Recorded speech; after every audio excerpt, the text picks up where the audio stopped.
Welcome back to Dracula, but in Baltimore. We are in Jonathan Harker's journal, dated 12 May, with the addition saying later. I endorse the last words written, but this time there is no doubt in question. I shall not fear to sleep in any place where he is not. I have placed the crucifix over the head of my bed. I imagine that my rest is thus freer from dreams, and there it shall remain. I don't think taking off the crucifix was such a smart idea. It seemed like it protected him earlier when he got himself shaving. When he left me, I went to my room. After a little while, not hearing any sound, I came out and went up the stone stair to where I could look out towards the south. There was some sense of freedom in the vast expanse, inaccessible though it was to me, as compared with the narrow darkness of the courtyard. Looking out on this, I felt that I was indeed in prison, and I seemed to want a breath of fresh air, though it were of the night.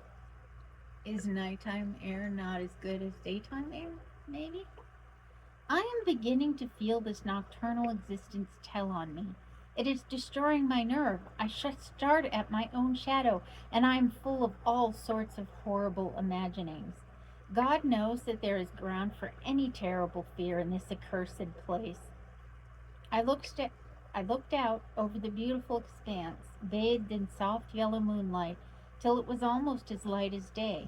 In the soft light, the distant hills became melted, and the shadows in the valleys and gorges of velvety blackness. The mere beauty seemed to cheer me. There was peace and comfort in every breath I drew. As I leaned from the window, my eye was caught by something moving a story below me, and somewhat to my left, where I imagined, from the lie of the rooms, that the windows of the Count's own room would look out. The window at which I stood was tall and deep, stone mullioned, and though weather-worn, was still complete, but it was evidently many a day since the case had been there. I drew back behind the stonework and looked carefully out. What I saw was the Count's head coming out from the window. I did not see the face, but I knew the man by the neck and the movement of his back and arms. In any case, I could not mistake the hands which I had had so many opportunities of studying. I was at first interested and somewhat amused, for it is wonderful how small a matter will interest and amuse a man when he is a prisoner. But my very feelings changed to repulsion and horror when I saw the whole man slowly emerge from the window and begin to crawl down the castle wall over that dreadful abyss, face down, with his cloak spreading out around him like great wings. At first, I could not believe my eyes. I thought it was some trick of the moonlight, some weird effect of shadow, but I kept looking, and it could be no delusion. I saw the fingers and toes grasp at the corners of the stone, worn clear of the mortar by the stress of years, and by thus using every projection and inequality move downwards with considerable speed, just as a lizard moves along a wall. What manner of man is this, or what manner of creature is it in the semblance of man?